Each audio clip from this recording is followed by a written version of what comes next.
Hi, kamusta naman kayong lahat diyan? Eto, pauwi na. Um, Sir Lawrence, shoutout sa'yo, Sir Lawrence. Eto, pauwi na.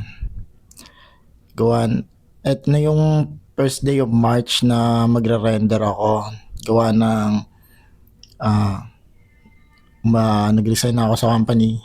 And as you see, kailangan mag-render ng 1 month.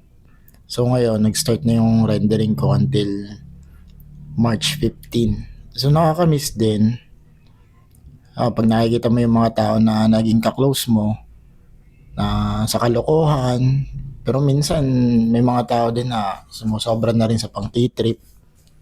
Tapos may iba din na ewan ko ba kung kapag nagsalita ay maalibad-barang ka.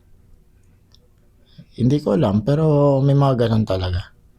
Shoutout pala kay Ma'am Sarah Pinko, ang bagong magpa-process ng Mindanao orders. Shoutout sa iyo Ma'am Sarah. Yan, shoutout kay Chip. Thank you sa almost magto 2 years na pagtingin ng aming mga compartment ng motor saka ng ID. Thank you, Chip. So yan. Tapos na tayong i-check. Then, dediretso na tayo pa uwi. Yun. Bali ngayon Saturday. So bukas walang pasok. Yan. Shoutout sa iyo Ate Pilma. Wala, mga nakasama ko rin kasi nag-start ako dito sa company nito as a barcoder. Yan, Sir Lawrence. Ayun nga, gawa ng nag-resign ako, gawa ng ika nga magta-try tayo ng other opportunity.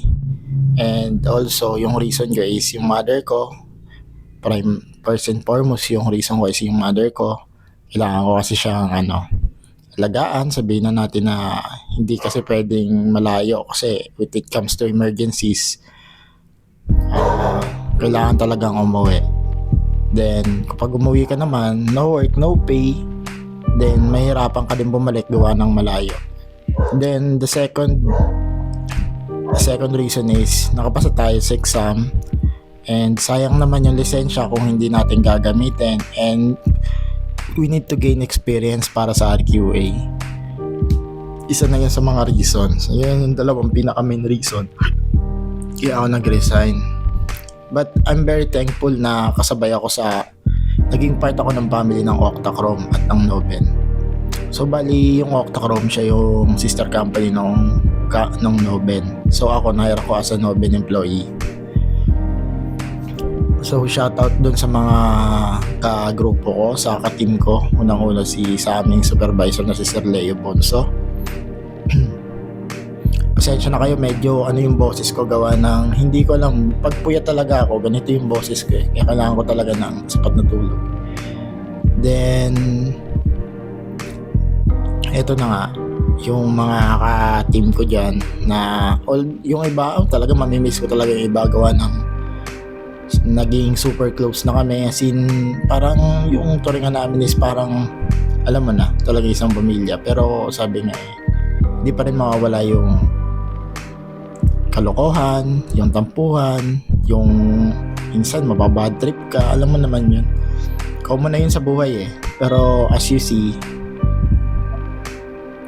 go lang. Sabi nga kung galit ka or kung ano ka sa iba or kung may galit sa iyo yung iba, para sa akin kasi kung may galit man sila is I will do my job na lang, as in focus na ako sa trabaho ko, ganun na lang. Kasi common naman talaga yun sa isang working environment. Nako, shoutout sa'yo Baby Bass, mamimiss din kita gawa ng wala namang ganito dun sa probinsya namin. Ayan. So, eto na nga. Miss ko yung kulitan eh. Sabihin na natin. Yung palagi kong katabi na si Sir JB Saavedra. Yung poging pull-out processor. And then yung mga katabi ko, yung nasa likod ko. Unang-una si Ma'am Sara Pinco, yung siya kasi yung sasalo nung mga gawain ko. Kasi siya na yung magiging mag-handle nung mga stores na hawak ko dati. Sige ate, tawid ka muna. Yun, sige, ingat sa inyo. So ito na nga. Pangalawa naman si Ma'am Christine na boyish na hindi ko alam kung babae o tomboy na mahilig manapak. Shoutout sa'yo. Then, yan, si Sir Leo Marvin, si Sir Paulo Perez, si Sir Darren Tacos, si Christine Makabata, si Ma'am Kea Bapol. I hope na maging malusog yung baby mo kasi blessing yan. Sabi nga nila lahat ng baby is blessing galing sa Diyos. Kasi unang-una, hindi na may bibigay ni Lord yan kung hindi blessing para sa'yo. Ayun. Then, si Ma'am Layan Latagan, si Ma'am Laika Perer. Then, yung grupo din, yun ang ang aming team leader na si Ma'am Erica Palad. Sana always keep safe at maging mabuti yung pamumuhay nyo ni Mona. Then, si Ma'am Rica Paula Mendoza, then si Ma'am Princess, and si Ma'am Laika Guarin. So shoutout ko na rin yung ibang mga nakasama ko dati before na yung team na yun na kasi dati ang team namin dati is 6 lang. Ako, si Sir Brian Rolon na nasa ibang bansa na ngayon, na sana maging okay yung trabaho niya doon and maging okay lahat ng kasi alam ko talaga pag nasa ibang bansa ka is very struggle talaga pagdating sa oras gawa ng nasa ibang bansa ka. Iba kasi pag nasa Pilipinas ka yung sabihin na natin na there's no place, there's no relaxing, there's no place like home, ika nga. Iba pa rin pag nasa sarili mong bayan ka. Then si Sir Daryl yung naging mentor ko rin siya, although konti lang yun ang mga naituro niya sa akin kasi gawa ng busy nga lang dahil 6 lang dati kami. Ayun. Then nasa na kaya yun? Sabi daw nasa LEPSA, pero I hope na maganda na yung niya ngayon kasi alam ko naman na mahirap talaga yung magtrabaho ka na marami ka din binabayaran, lalo na may pamilya ka na, may anak ka na. Salute nga pala kay Sir Daryl. Then yung isa pa namin si ngayon na nasa supply na, si Sir JB Piranil. Shoutout sa'yo, ang gwapo mo pa rin kahit tumaba ka. Yan, ikaw pa rin yung pinakagwapo. Sabi nga pinakagwapo nung time na kasi marami na ngayon, may gwapo na iba sabay mo na ako, charot. Sa'yo na I hope na mas masaya ka na ngayon kasi as pagkakaalala ko medyo hassle din kasi yung work mo nun, gawa ng sa'yo na yung City Hardware tapos may iba ka pang stores na hawak nun niya. Hindi mo talaga maabot-abot gawa ng sa dami ng PO. Pero naintindihan naman. Then happy birthday nga pala kay Sir Alex. Kay Sir Alexander. Kasi siya yung audit na in charge sa pull-out. Then isang napakabait na tao din. At alam ko, nakikita ko naman na medyo kahit joker siya, alam ko na napakabuti niyang tao.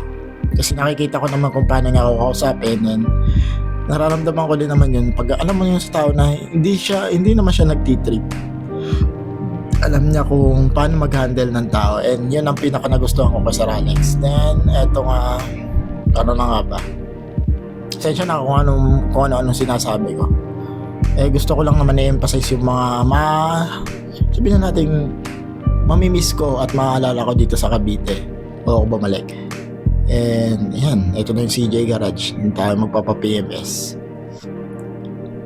Tapos syempre iba na kahit hindi ko nakilala, si Sir Gio, si Ma'am Elise, si Ma'am Rica Taglinaw, yung aming HR, si Ma'am Eileen, si Ma'am Aya, yung aming nurse. Yan. So marami pa iba, hindi ko na. Si Sir Rainiel, yung CDR na nag-office dun sa opisina, kasi mostly CDR nasa field din. Si Merson, syempre tropa ko na yan simula pa nung nasa mall pa lang kami. Then medyo nakakapagod na si Denmark na nasa room C. Shoutout sa'yo. Ayan. Ngayon, si Sir Nico, si Ma'am Nori, ay, may mga girls namin dati, si Ma'am Hazel, si Ma'am Julina Destor, si Ma'am Casey, si Ma'am Lesh. Ayan. Hindi ko makakalimutan yung mga taong yan. Lalo si Sir Jerry, napakabait yan. Napakabait na tao yan, Sir Jerry. Ayan. So yan, malapit na tayo kung saan tayo Bali, bibili muna ako ng makakain dito sa Emilio's. Bili muna tayo ng ng ating pagkain ngayon kasi bukas walang pasok eh. Kailangan natin ng ulam, then bigas. And also, kape asukal na rin. Yan, parking na lang muna natin dito. So yan. Sige. Maya pasok tayo.